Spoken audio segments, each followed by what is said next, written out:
Speak, prosodie rate égale, 90%, Constantin 11, un empereur ou un monstre? Découvrez la vérité effrayante après le meurtre de votre propre famille pour conserver le trône. Je vous assure que cela vous laissera essouffler. Abonnez-vous et activez la cloche pour ne rien manquer. Imaginez le 15 Constantinople, un empire byzantin dans ses derniers râles. Constantine 11, le dernier empereur est né depuis l'enfance, il a respiré la tension palatiale, l'ombre du déclin et le poids d'une couronne qui semblait plus une malédiction qu'un honneur. Son enfance, sûrement, était marquée par des intrigas, par la menace constante de la guerre et la précarité de sa position dans un monde de plus en plus hostile. Son ascension vers le trône n'était pas une promenade triomphale. Constantin 11 a hérité d'un empire divisé, assiégé par les Ottomans, avec leurs ressources épuisées et leurs quelques alliés. Malgré sa jeunesse, son personnage a été forgé dans l'adversité. Entre complot et lutte de pouvoir, la responsabilité est tombée sur ses épaules à un âge précoce, et l'ombre de la mort planait constamment sur lui et sa famille. L'histoire se souvient de lui comme un homme courageux, capable d'inspirer la loyauté dans ses troupes, malgré la situation désespérée. Mais quelles décisions Constantin 11 ont pris pour maintenir son pouvoir? Quel sacrifice était prêt à faire pour garder son trône? La réponse, comme vous le soupçonnez déjà, est effrayante. Préparez-vous à connaître la vérité derrière le dernier empereur byzantin. Vous verrez, l'Empire byzantin, ce dernier bastion de la Rome antique, échelonné pendant des siècles, les menaces planaient sur leurs frontières. Les Turcs ottomans, puissants et ambitieux, pressés de l'Est, conquérir des territoires et les forces d'accumulation. Son avancée implacable était un présage de ce qui allait arriver, un danger que Constantin hériterait et qui marquerait son destin. Mais le danger vient non seulement de l'extérieur. Dans les mêmes murs de Constantinople, la corruption et les luttes internes ont affaibli l'Empire. La noblesse ambitieuse, les complots palatiaux et les différends sur le pouvoir ont sapé la stabilité politique. N'oubliez pas que Constantin a non seulement dû faire face à des ennemis externes, mais aussi les loups déguisés en moutons qui traquaient à l'intérieur de leur propre cour. L'économie byzantine était également en crise. Les conflits militaires constants épuisaient les coffres impériaux, laissant l'armée dépourvue de ressources et la population embourbée dans la pauvreté. Cette fragilité interne a rendu l'Empire encore plus vulnérable aux ambitions des Ottomans, créant un cercle vicieux de décomposition et de faiblesse. Mais la menace ne vient pas seulement de l'extérieur. Dans l'Empire lui-même, la famille paléologienne, la dynastie régnante, a été embourbée dans une crise profonde. Les rivalités, les intrigues et les luttes pour le pouvoir entre frères, cousins et neveux étaient du pain de tous les jours. Vous verrez comment l'ambition personnelle a éclipsé le puits de l'Empire, un empire déjà affaibli. Constantino XI, le dernier empereur, n'était pas étranger à ces luttes. Il a lui-même été impliqué dans un réseau complexe d'alliances familiales et de trahisons. La lutte pour le contrôle du trône et la véritable succession était impitoyable. Et chaque membre de la famille était disposé à faire ce qui était nécessaire pour être victorieux. N'oubliez pas que la survie dépendait de la capacité politique, mais se penchait souvent vers les plus sombres. Des frères qui ont fait face à la faveur de l'empereur, cousins à conspirer dans l'ombre et des neveux qui aspiraient au pouvoir. La cour byzantine est devenue un champ de bataille où la loyauté était un luxe et une trahison. Une monnaie. Vous vous demanderez jusqu'où irait l'ambition de chacun? Dans cette atmosphère de méfiance et de violence, la famille paléologienne a peu soufflé. Les alliances ont éclaté et la loyauté a changé avec la même vitesse que le vent. Et la lutte pour le pouvoir au sein de la dynastie a non seulement affaibli l'Empire, mais l'a préparé à sa dernière chute. Pouvez-vous imaginer le poids de cette responsabilité sur les épaules de l'empereur? Mais parmi les ombres de la cour, un jeune Constantin a émergé. Héritier inattendu, son ambition n'était pas une rumeur silencieuse, mais un murmure qui est devenu un rugissement. Vous le voyez, vous observez comment, depuis l'enfance, il se réveille en elle un désir de pouvoir qui éclipse toute autre aspiration. Ce n'était pas seulement la couronne ce qu'il voulait, mais le contrôle absolu, la suppression de toute menace pour son règne, même au sein de sa propre famille. Et prosodie, speak. Speak, prosodie rate égale, 90%, son ascension était méthodique. Calculatrice. Vous avez observé comment les alliances stratégiques tissaient, gagnant la confiance de certains tout en éliminaient silencieusement d'autres. Chaque mouvement, chaque décision, a été soigneusement orchestré pour consolider sa position. Il n'y avait pas d'espace pour la compassion ou le doute sur son chemin vers le trône. Et sa jeunesse cachait un esprit rusé et impitoyable. La mort de ses proches, bien qu'elle semble soudaine, n'était pas un accident. Vous voyez comment Constantin, avec froideur et précision, élimine chacun de ses rivaux, tissant un réseau de mensonges et de manipulations pour assurer son ascension. Chaque mort était une autre étape vers son objectif ultime. Le pouvoir absolu. Le sang de sa propre famille attachait son chemin vers le trône, une route pavée avec ambition et trahison. Ainsi a commencé votre règne, Constantin. Une ascension rapide, entraînée par l'ambition et le sang renversé. Mais le trône, récemment conquis, était un siège instable. Vous aviez besoin d'alliés, loyaux et puissants, pour assurer votre position. Vous avez approché les nobles les plus influents, offrant des richesses et des titres en échange de leur fidélité. Vous avez signé des pactes secrets, scellant des alliances avec des promesses solennelles. Mais vous saviez que la véritable monnaie du pouvoir était une suspicion. Mais le tribunal était un nid de vipères. Les trahisons étaient aussi courantes que l'air que vous avez respiré. Chaque sourire pourrait cacher un poignard, chaque mot aimable, Un plan pour votre chute. Vous avez observé avec suspicion vos alliés présumés, à la recherche d'indications de tromperie, d'analyser chaque geste, chaque look, chaque silence. Et la paranoïa est devenue votre partenaire inséparable. Une ombre qui vous a poursuivi à chaque étape. Vous deviez être impitoyable. Vous avez éliminé ceux que vous avez perçus comme des menaces. Quelle que soit leur position ou leur passé. Les purges étaient nécessaires. Bien que sanglantes. Ceux qui ont osé vous défier ont été réduits au silence pour toujours. Le sang de vos ennemis attaché le sol du palais. Un rappel constant de votre pouvoir et de votre détermination. Et la peur est devenue votre meilleur allié. Peur et votre ambition implacable. Mais la paix était un luxe que Constantin ne pouvait pas se permettre. Les Ottomans, avec leur pouvoir croissant, ont traqué les frontières de l'Empire. Son sultan, un homme ambitieux et impitoyable, a vu sous votre règne faible l'occasion d'élargir son domaine. Vous avez ressenti la pression, la menace constante d'une guerre qui pourrait vous consommer. Au-delà des Ottomans, d'autres ennemis ont traqué. Les Vénitiens, avides de pouvoir et de richesse, vous ont regardé suspect. Avides, les terres côtières de votre empire. Ces navires, rapides et mortels, ont froncé la mer. Une menace constante pour vos ports et votre commerce. Et la guerre avait que semblait inévitable. Une lutte pour le contrôle de la Méditerranée. Et non seulement les ennemis externes vous ont pressé. Les nobles byzantins, malheureux et ambitieux, ont constamment conspiré contre vous. Certains ont même recherché des alliances secrètes avec les Ottomans, dans l'espoir d'obtenir le pouvoir et la richesse en échange de votre chute. Votre trône échec, menacé par des ennemis internes et externes, une tempête parfaite qui pourrait vous détruire. Votre ennemi n'était pas un simple roi, mais Mimède II, le conquérant. Un jeune sultan, ambitieux et rusé, qui avait hérité d'un empire en expansion. Elle avait soigneusement observé la faiblesse de l'empire byzantin, ses luttes internes constantes et ses ressources décroissantes. Pour Mimède, Constantinople était le joyau de la couronne, le prix final qui consoliderait son héritage. Son armée était une force formidable, un mélange de soldats expérimentés et de nouvelles troupes fidèles. Mimède avait appris des campagnes de ses prédécesseurs et avait modernisé son armée, incorporant de nouvelles tactiques et armes à feu qui étaient dévastatrices. L'ombre de son armée s'est étendue dans tout l'empire byzantin, générant un climat de peur et de tension. Alors que l'empire ottoman s'est développé en pouvoir et en ambition, la situation de Constantin est devenue de plus en plus précaire. Et la menace était imminente, palpable. Le sultan Mimède n'était pas seulement un guerrier, mais un brillant stratège qui a patiemment planifié la chute de Constantinople. Chaque mouvement Mimède a été calculé, chaque décision stratégique. Prosodie, speak. Speak, prosodie rate égale, 90%. Mais la menace ottomane n'était pas le seul danger qui a traqué Constantin. Dans les murs de Constantinople, un dédale d'intrigues palatiales est tissé avec des fils d'ambition et de trahison. Votre famille, la dynastie paléologue, était divisée, pleine de ressentiments et de lutte pour le pouvoir. Chaque membre de votre famille, chaque noble, chaque conseiller, était un joueur dans un jeu mortel où la survie dépendait de la ruse et de la cruauté. Vos frères, vos cousins, même vos propres oncles, vous ont vu comme un obstacle, un héritier faible qui a empêché ses propres rêves de grandeur. Le tribunal était un foyer de ragots, de complots et d'alliances secrètes. Chaque mot, chaque geste, chaque regard pourrait être un signe de trahison, une invitation à la guerre civile ou un pas vers la mort. Vous avez été pris dans un réseau de changements de fidélité et de trahison inattendus. Et la confiance était un luxe que vous ne pouviez plus vous permettre. Chaque décision que vous avez prise, chaque personne que vous étiez confiante pourrait être votre chute. Le trône, qui aurait dû être un symbole du pouvoir, était devenu une cage d'or, un scénario pour un jeu mortel dans lequel chaque joueur s'est battu pour sa survie.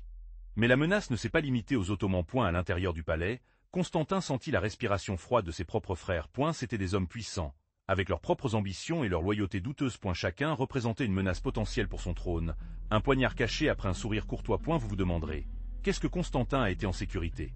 La réponse, mon ami, était simple et brutale. Éliminer tout rival qui pourrait revendiquer sa place. Ses frères, cousins et tout parent qui représentaient un danger, ont été systématiquement éliminés. Il n'y avait pas de place pour la piété dans le jeu de puissance. Et Constantin le savait très bien. Les intrigues palatiales étaient un champ de bataille silencieux, mais pas moins mortel que le champ de guerre.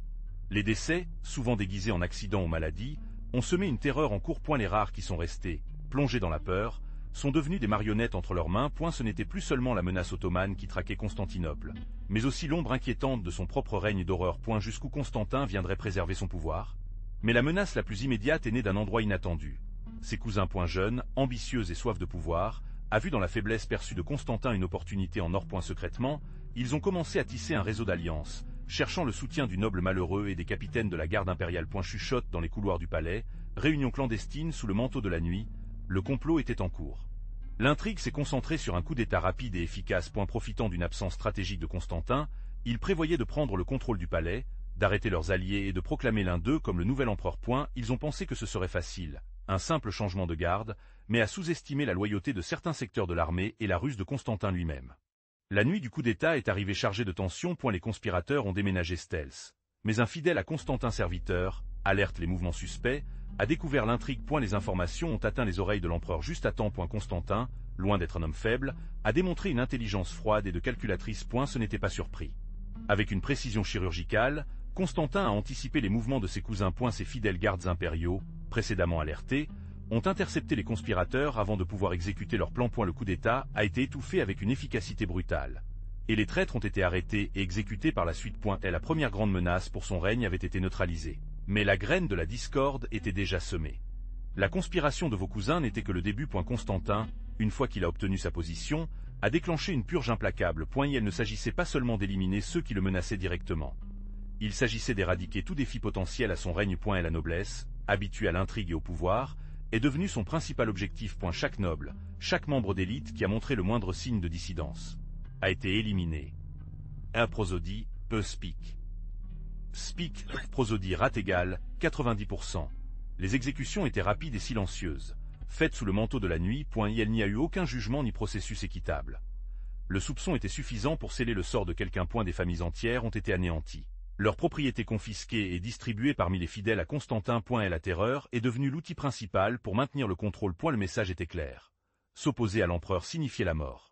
La purge n'a pas seulement affecté la noblesse politique. Les artistes, les intellectuels, même le clergé qui ont osé remettre en question les décisions de Constantin, ont été persécutés et réduits au silence. L'objectif était de créer un aspirateur de puissance, un espace où seule la volonté de l'empereur régnerait en maître. La consolidation du pouvoir absolu n'était pas seulement un objectif. C'était une nécessité pour Constantin, une exigence pour assurer sa survie dans un monde plein de treason.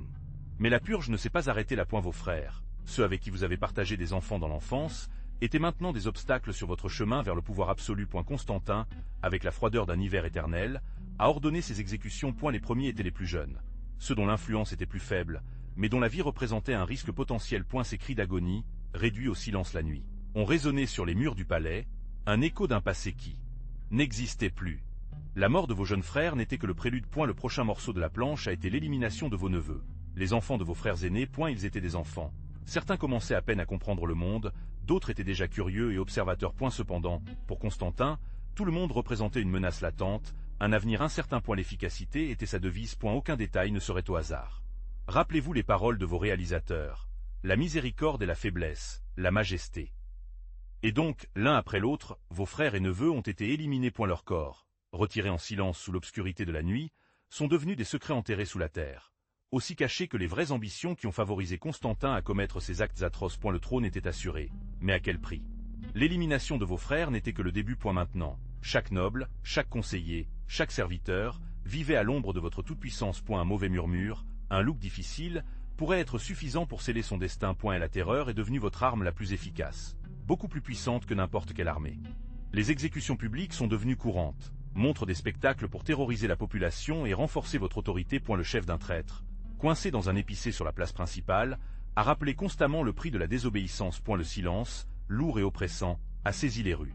Même vos alliés les plus proches vivaient avec la peur constante d'une tournure inattendue de votre humour. Les fausses accusations, les intrigues palatiales et les disparitions mystérieuses sont devenues la nouvelle normalité. Personne n'était à l'abri de votre paranoïa, pas même ceux qui vous avaient aidé à monter sur le trône.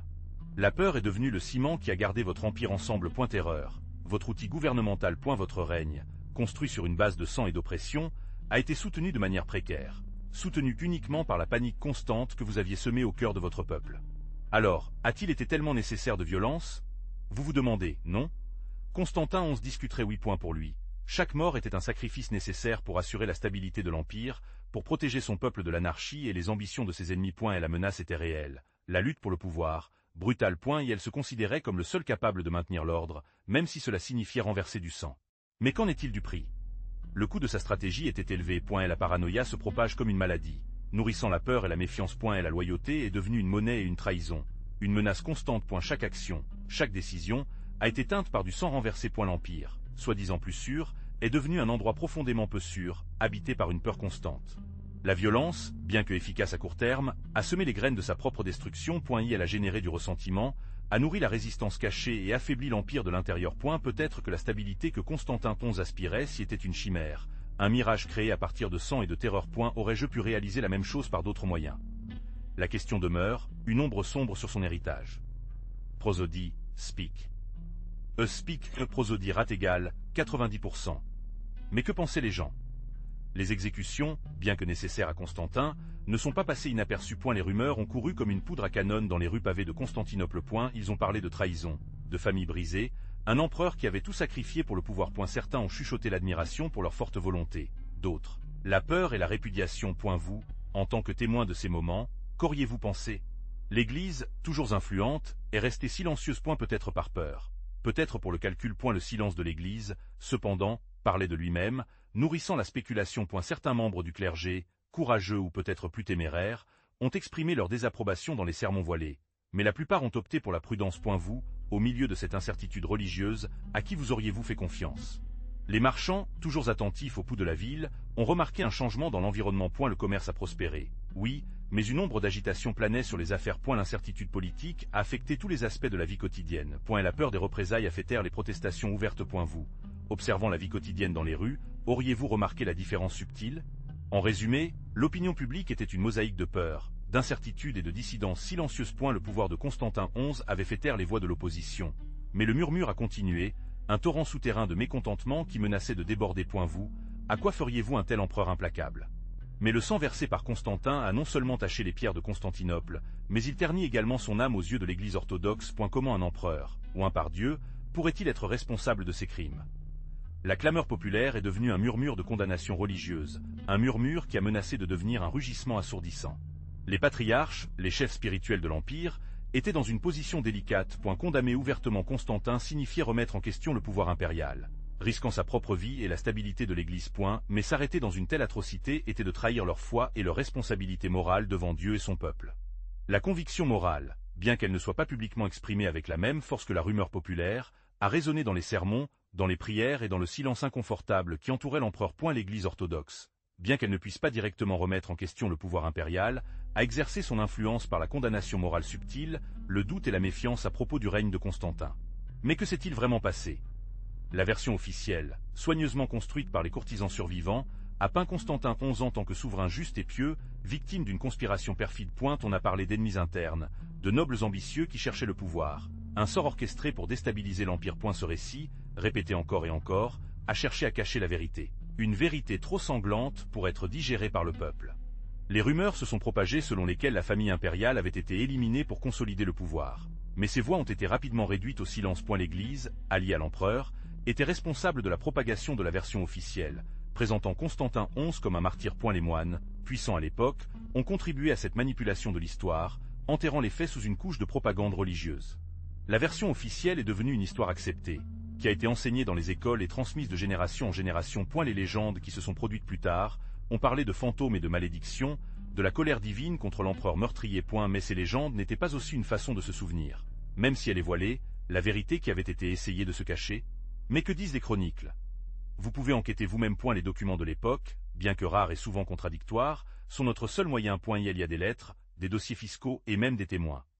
Si nous pouvons leur faire confiance. Certains indiquent un complot palatial, d'autres vers un simple accident, mais la vérité est cachée entre les lignes, dans les omissions plutôt que dans les déclarations directes. En analysant la langue, le ton et les intérêts des chroniqueurs, nous pouvons essayer de démêler la vérité, même si c'est une vérité partielle.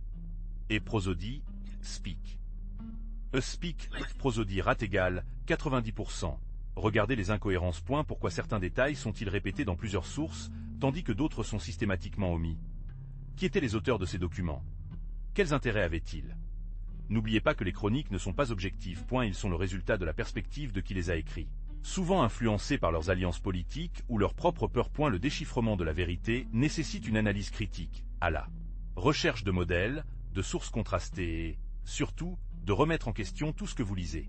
L'absence de preuves concluantes n'implique pas l'absence de culpabilité. Parfois, l'absence de preuves est en soi des preuves. Pensez aux motivations possibles de Constantin. Est la puissance. Est la nécessité de maintenir le contrôle. Est la paranoïa d'une éventuelle rébellion. Ce sont des pièces du puzzle, mais pas l'image complète. N'oubliez pas que vous devez créer votre propre interprétation, en fonction des informations que vous avez analysées, en tenant compte des limitations et des biais inhérents aux sources historiques. Ainsi, après Purge, Constantin devait construire un nouveau tribunal. Imaginez l'atmosphère. La peur, l'incertitude, mais aussi la possibilité pour ceux qui étaient fidèles. Un nouveau type de conseiller commence à monter. Des hommes qui n'appartenaient pas à la vieille noblesse, mais qui avaient démontré leur fidélité inconditionnelle. Ces hommes, autrefois relégués dans l'ombre, avaient maintenant le pouvoir entre leurs mains. Vous voyez comment Constantin les récompense avec des positions clés dans le gouvernement, dans l'armée, dans l'administration de la ville. Ces nouveaux favoris, des hommes de confiance, étaient l'épine dorsale de leur nouvel empire. Un empire construit sur le sang de leur propre famille. C'était une nouvelle élite, forgée de loyauté et de silence. Pensez au pouvoir que ces hommes ont concentré. Ils contrôlaient le flux d'informations, l'armée, l'économie. C'étaient les yeux et les oreilles de l'empereur, ses exécuteurs, ses protecteurs. Son ascension était fulgurante, son influence, absolue. Mais combien de temps durait cette structure de puissance fragile basée sur la peur et la trahison? Mais cette nouvelle fidélité avait un prix. Et la purge avait laissé les coffres impériaux vides. Vous, en tant que spectateur, pouvez imaginer le panorama.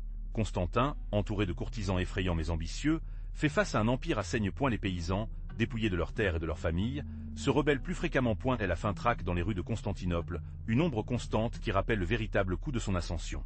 Le commerce, une fois dynamique, a été paralysé. Les impôts, nécessaires pour maintenir l'armée et l'administration, sont impayables pour la majorité. La noblesse, décimée, a du mal à garder leurs biens, tandis que les commerçants sont obligés de fermer leurs entreprises. La crise économique aggrave, alimentant le mécontentement social et l'instabilité politique.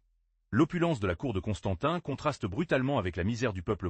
Alors que lui et ses nouvelles faveurs se réjouissent de banquets luxueux, à l'extérieur des murs du palais, les gens meurent de faim. Le sang renversé dans la purge a non seulement coloré le sol, mais a également contaminé l'âme de l'Empire, créant un écart insurmontable entre le souverain et son peuple. Le règne de la terreur, loin d'assurer la stabilité, cède les graines de sa propre destruction. Mais Constantin, malgré le sang renversé, n'était pas un homme insensible. Il a vu l'abîme vers lequel l'Empire s'est précipité et, dans une tentative désespérée de le sauver, il a entrepris une série de réformes. J'imagine que, pour vous, le panorama était sombre.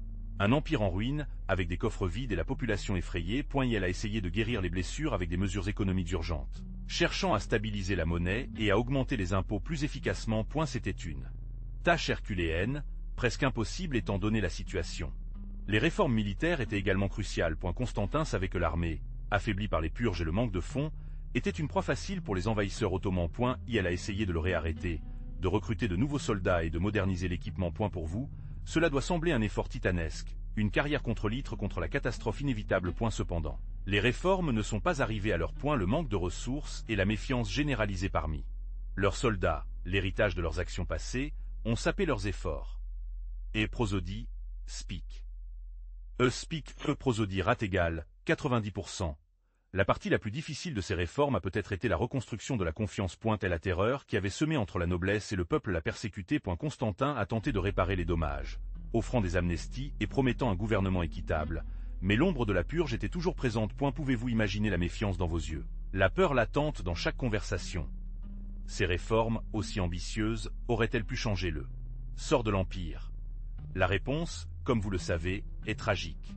Mais les réformes de Constantin, aussi éprouvées, ne pouvaient pas arrêter l'inévitable. Les murs de Constantinople, autrefois imprenables, étaient maintenant vus devant une armée formidable d'Ottomanos, dirigée par l'implacable Mimète.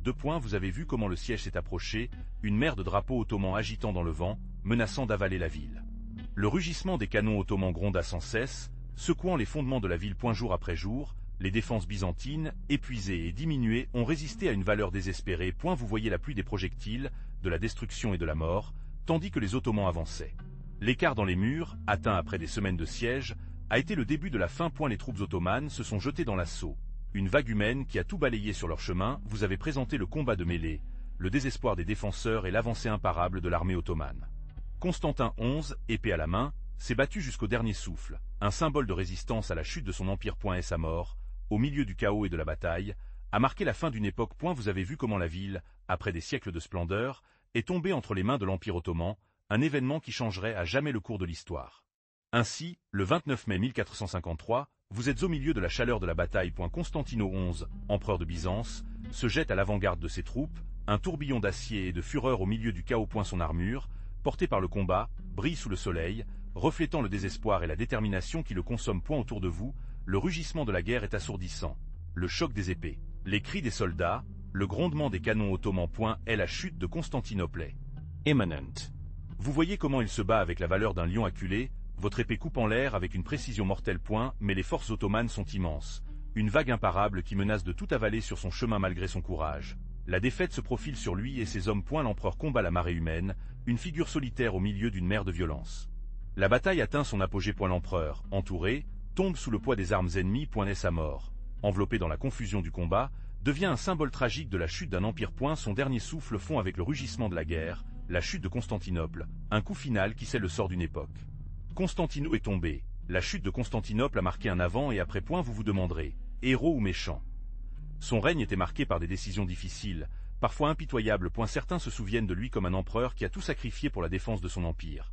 Même sa propre famille. D'autres le voient comme un souverain cruel, obsédé par le pouvoir, capable de toute atrocité pour le conserver. L'historiographie le présente comme un personnage complexe, enveloppé dans un halo de mystère. Avez-vous vraiment commandé l'exécution de vos proches pour assurer leur position sur le trône? Les sources historiques sont contradictoires, laissant de l'espace pour la spéculation et l'interprétation. Ce qui est vrai, c'est que sa mort a marqué la fin d'un empire millénaire, un événement qui résonne toujours dans l'histoire. Son héritage est donc ambigu. Pour certains, c'est un symbole de résistance, un empereur qui a combattu jusqu'à la fin de sa vie. Pour d'autres, il représente le déclin et la cruauté d'un régime dans ses derniers râles. Vous, connaissant votre histoire, vous pouvez vous former votre propre opinion. Qu'en penses-tu? Monster ou Salvador? Mais Constantin XI était-il le pire empereur byzantin? C'est une question complexe. De nombreux empereurs devant lui ont agi avec une brutalité qui se détend aujourd'hui. Pensez aux purges politiques, aux difficultés de pouvoir interne qui ont laissé une trace de sang tout au long des siècles. Constantin XI, dans ce contexte, devient un cas de plus, bien que tragique, dans une longue histoire de violence. Prosodie, speak. Prosodie égal, 90%, le comparer avec des empereurs comme Basilio I, qui est venu au pouvoir par un coup d'État et a éliminé ses rivaux avec une efficacité impitoyable, ou avec le Justinien I, dont l'ambition expansive a généré d'innombrables décès, nous demandait de savoir si la cruauté de Constantine XI faisait partie ou simplement une partie d'un schéma récurrent. La perspective historique est cruciale. Les jugements moraux basés sur des normes modernes appliquées à un passé aussi différent peuvent être trompeurs. Nous devons comprendre le contexte politique, les pressions et les menaces auxquelles Constantine XI est confronté à comprendre leurs actions, même si cela ne les justifie pas. En bref, pour déterminer si Constantin XI était le pire empereur est subjectif et même irrespectueux avec les complexités de l'histoire. C'était un homme de son temps, agissant dans un système politique brutal. Son histoire, bien que terrible, nous offre une leçon précieuse sur les conséquences d'une ambition excessive et de la lutte pour le pouvoir. Mais l'histoire de Constantin XI est plus qu'une simple liste de crimes. C'est une légende noire, un récit construit au cours des siècles, où la vérité est mélangée à la propagande et à la spéculation. Vous êtes-vous déjà demandé comment une légende est construite? Dans le cas de Constantin, l'image d'un tyran impitoyable a été progressivement forgée, se nourrissant des versions intéressées de ses ennemis et du manque de sources fiables qui confirment ou exigent complètement ses actions. Imaginez la situation. Un empire en décomposition, assiégé par des ennemis internes et externes. Constantin, au milieu de ce maelstrom, prend des décisions drastiques pour maintenir le pouvoir. Étaient-ils des actions justifiables? C'est une question que chacun doit répondre à la lumière des circonstances. Ce qui est vrai, c'est que l'histoire qui est souvent racontée aux nuances, au contexte, aux intérêts cachés derrière chaque accusation. La légende noire de Constantin XI est basée sur des accusations de meurtre et de cruauté, mais les preuves historiques qui les soutiennent est, dans de nombreux cas, partielles ou contradictoires. Est-il possible que le récit ait été manipulé pour délégitimer son règne et justifier les actions de ses successeurs ou ennemis? La réponse est probablement oui. L'histoire, comme vous le savez, est toujours écrite par les vainqueurs, et parfois, pour laquelle ils gèrent le mieux le stylo.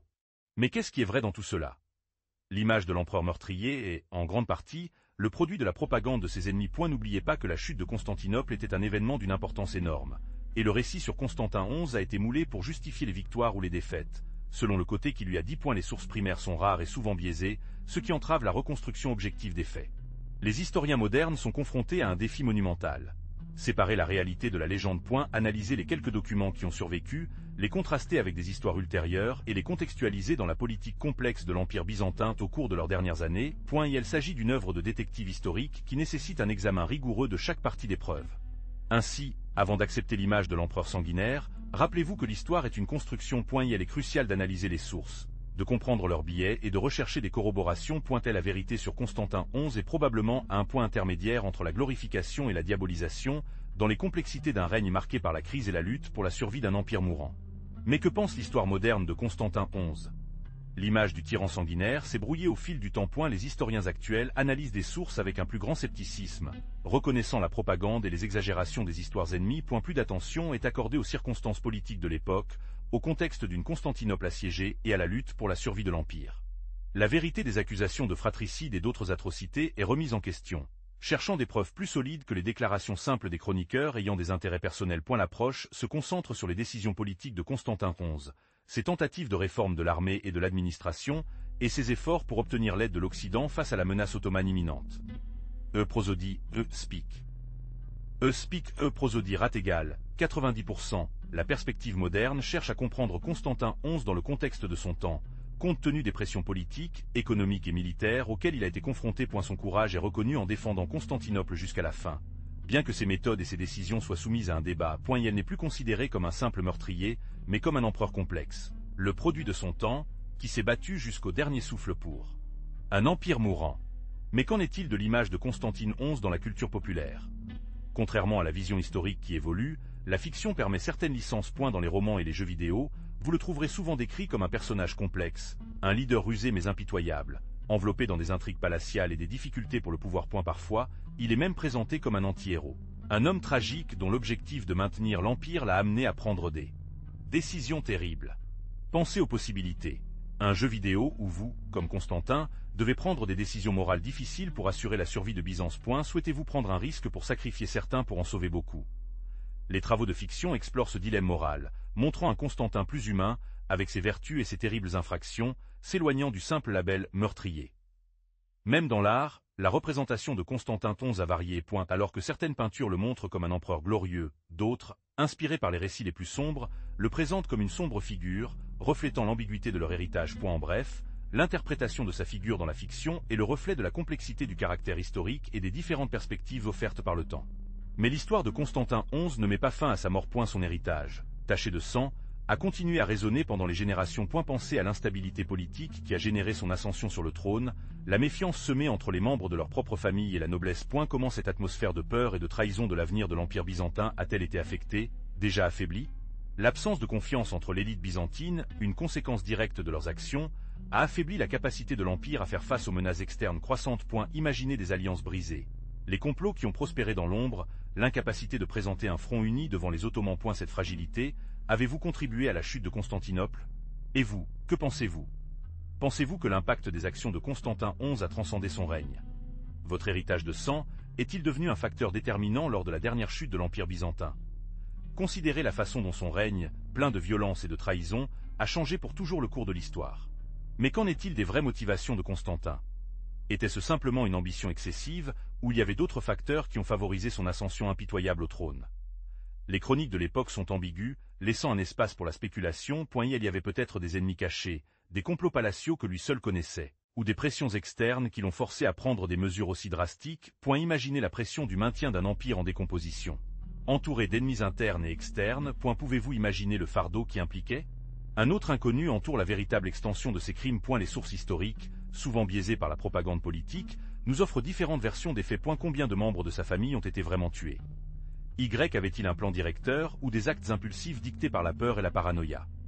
L'absence de preuves concluantes laisse un espace pour le doute, nourrissant le mystère qui entoure son règne. Et enfin, quel a été le véritable impact à long terme de vos actions? Vos décisions ont-elles contribué à la chute éventuelle de l'Empire byzantin? Certains historiens soutiennent que oui, que l'instabilité et la méfiance générées par leurs actes de violence ont sapé la force de l'Empire, l'affaiblissant devant leurs ennemis. D'autres, cependant, indiquent d'autres facteurs plus pertinents. Vous, que pensez-vous? Alors, que reste-t-il à la fin? Constantine XI, un homme qui a grimpé au sommet par un bain de sang. Son ambition, excessive et impitoyable, lui a permis d'obtenir du pouvoir, mais à un coût inimaginable. En tant que spectateur, vous pouvez juger si la fin justifiait les médias. Était-ce un souverain rusé ou un monstre déguisé en empereur? Prosodie, speak. Prosodie rate égale 90%. L'histoire se souvient de cela comme un usurpateur, un homme qui a sacrifié sa propre famille sur l'autel de sa soif de pouvoir. Mais qu'en est-il du récit officiel? Dans quelle mesure les informations qui nous ont atteints au cours des siècles sont-elles fiables?